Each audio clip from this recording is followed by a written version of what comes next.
बच्चों, आज का हमारा टॉपिक है the revolution and everyday life. मतलब जिस समय रेवोल्यूशन चल रहा था तो उस समय आम जीवन रहन सहन कैसा था, हम लोग इस टॉपिक में उसे पढ़ेंगे। Can politics change the clothes people wear, the language they speak और द बुक्स दे रीड? क्या राजनीति लोगों का पहनावा, उनकी बोलचाल या उनकी भाषा एवं उनके द्वारा पढ़ी जाने वाली पुस्तकों को बदल सकती है? अर्थात जो लोग हमारे ऊपर शासन कर रहे हैं वो हमारे पहनावा, भाषा या हमारी पुस्तकों को बदल सकते हैं या नहीं बदल सकते हैं। The years following 1789 in France saw many such changes in the lives of men, women and children. 1789 में जब फ्रांस में बस्टाइल का फोर्ट्रेस को स्टॉर्म किया गया और उसके फलस्वरूप वहाँ पर पुरुषों, महिलाओं और बच्चों के जीवन या रहन सहन में जो बदलाव देखा गया, हम लोग उसे यहाँ पर पढ़ने वाले हैं।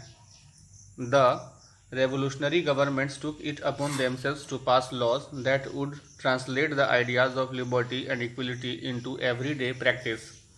1789 के क्रांति के बाद जो सरकारें बनी, उन सरकारों ने कानून बनाकर लिबर्टी और इक्वलिटी को रोज़ाना के जीवन में उतारने का प्रयास किया। One important law that came into effect soon after the storming of the Bastille in the summer of 1789 was the abolition of censorship. बस्टाइल के फोर्ट्रेस को स्टॉर्म करने के तुरंत बाद एक ऐसा ही कानून बनाया गया और यह था एबोलिशन ऑफ सेंसरशिप। अब यह सेंसरशिप क्या होता है, यह अगली पंक्ति में समझाया गया है। In the old regime all written materials and cultural activities, books, newspapers, play could be published और performed only after they had been approved by the censors of the king. 1789 के रेवोल्यूशन के पहले जब ऑटोक्रेटिक मोनार्की थी, तभी लिखित सामग्री और सांस्कृतिक गतिविधियां जैसे कि पुस्तक, समाचार पत्र, नाटक आदि के लिए राजा द्वारा या राजा के अधिकारियों के अनुमति के बिना नहीं छापा या पब्लिश किया जा सकता था, न ही लोगों के बीच मंचित किया जा सकता था। इसे ही सेंसरशिप कहा जाता था। Now the declaration of the rights of man and citizen proclaimed freedom of speech and expression to be a natural right. लेकिन अब 1789 की क्रांति के बाद the rights of man and citizens की घोषणा में freedom of speech and expression को नेचुरल राइट्स घोषित किया गया।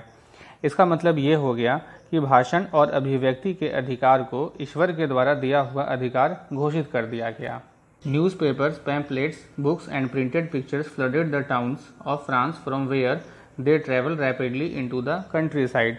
परिणाम स्वरूप फ्रांस में न्यूज़पेपर में और बुक्स में छापने के लिए स्वतंत्र थे और इस प्रकार फ्रांस में पुस्तकों, समाचार पत्रों, पर्चों और छपी हुई तस्वीरों की बाढ़ आ गई और ये सारी चीज़ें शहरों से गांव में भी फैलने लगी। They all described and discuss the events and changes taking place in France. In समाचार पत्रों में फ्रांस में घट रही घटनाओं पर टिप्पणी और उनका ब्यौरा होता था, जिसे लोग बड़ी रुचि से पढ़ा करते थे। Freedom of press also mean that opposing views of events could be expressed. Press का मतलब हुआ छपी हुई चीज़ें या छापने वाली मशीनों से है। फ्रीडम ऑफ प्रेस का मतलब यह भी हुआ कि किसी घटना पर आप अपना विरोध व्यक्त कर सकते थे। Each side sought to convince the others of its position through the medium of print. Print के माध्यम से एक पक्ष दूसरे पक्ष को अपने दृष्टिकोण से सहमत कराने का प्रयास किया करता था। Plays, songs and festive processions attracted large numbers of people. नाटक, संगीत और उत्सवी जुलूसों में असंख्य लोग जाने लगे। This was one way they could grasp and identify with ideas such as liberty or justice that political philosophers wrote about at length in its texts, which only a handful of educated people could read. नाटक, गीत, संगीत और जुलूस का बहुत बड़ा योगदान था, क्योंकि पुस्तकों और समाचार पत्रों को पढ़ने वाले सिर्फ मुट्ठी भर लोग थे, लेकिन असंख्य अशिक्षित लोग जो थे नाटक, गीत, संगीत के द्वारा इन चीज़ों को अच्छी तरीके से समझ जाते थे। जैसे कि लिबर्टी क्या होता है, नेशनलिज्म क्या होता है, नेशन स्टेट क्या होता है, ये लोग बुक्स पढ़ करके नहीं समझ सकते थे, क्योंकि ये तो पढ़े लिखे थे ही नहीं। लेकिन इसे नाटक में दिखाया जाता था, इसे गीत और संगीत के रूप में, जुलूस के रूप में जब दिखाया जाता था तो इन लोगों को ये सारी आइडियाज़ अच्छे से समझ में आ जाती थी। अब आप फिगर नंबर 15 देखिए। The patriotic fat reducing press, this anonymous print of 1790 seeks to make the idea of justice tangible.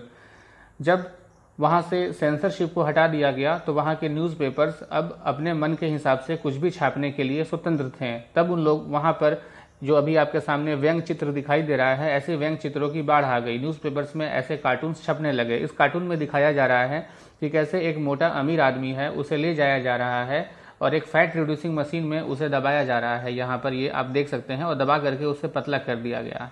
ठीक है, आप अब अगला फिगर देख सकते हैं जो कि फिगर नंबर 16 है, जिसमें Marat addressing the people. This is a painting by Louis Leopold Boilly. Figure 16 में लुई लियोपोल्ड द्वारा बनाई गई पेंटिंग में उन्हें मरा द्वारा लोगों की भीड़ को संबोधित करते हुए दिखाया गया है। मरा यहाँ पे आप देख सकते हैं कि लिखा हुआ है MARAT मराठ। ठीक है, यहाँ पर ये एक फिलोसोफर का नाम है जो फ्रांस के थे, जिनके बारे में हम लोगों ने पिछले कुछ पेजेस पे हम लोग पढ़ चुके हैं। ये मराठ में टी साइलेंट होता है, इसलिए इसे मरा पढ़ते हैं। बच्चों, आज की पढ़ाई यहीं तक। अगले वीडियो में इस पूरे चैप्टर के कंक्लूजन को पढ़ेंगे जो बड़ा इंपॉर्टेंट है और इस चैप्टर का अंतिम वीडियो भी है। यदि आप लोग मेरे चैनल पर नए हैं तो मेरे चैनल को सब्सक्राइब कर लीजिए और बेल आइकन को प्रेस कर लीजिए, ताकि जब मैं कोई नया वीडियो अपलोड करूं तो आप लोगों को उस वीडियो का नोटिफिकेशन मिल जाए। Thank you.